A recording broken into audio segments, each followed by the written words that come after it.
সম্পূর্ণ friendly match, এমন সুন্দরভাবে খেলাধুলা করবে যেন তোমাদের মাঝে কোনো রকম সমস্যা না হয়, খেলাধুলায় কোনো গ্যাঞ্জাম না হয়। রেফারি যে সিদ্ধান্ত দেবে সেইটা কিন্তু মেনে নিতে হবে, তর্ক বিতর্ক মোটেও করা যাবে না, আমরাও কোনো কিছু বলবো না, সম্পূর্ণ এই খেলার দায়ভার রেফারির উপরে, তোমরা সেইটা মেনে তোমাদের খেলাধুলা করতে হবে। ঠিক আছে, এবার টস। দাঁড়াও দাঁড়াও।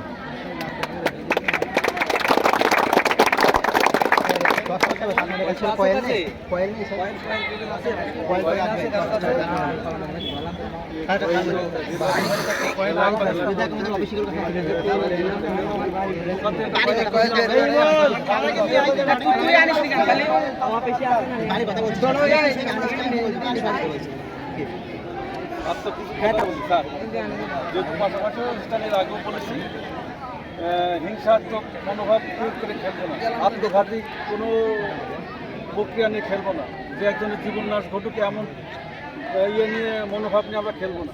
যেহেতু ইন্টার স্কুল সামনে খেলায় কিনে যে আত্মঘাতী প্রয়োগ করে যে জিততে হবে এমন মনোভাব না, আর রেফারির প্রতি শ্রদ্ধা রাখতে হবে, তার সিদ্ধান্তই চূড়ান্ত, যেটাই হোক, ওনার বাইরে আমরা না। এই মোটামুটি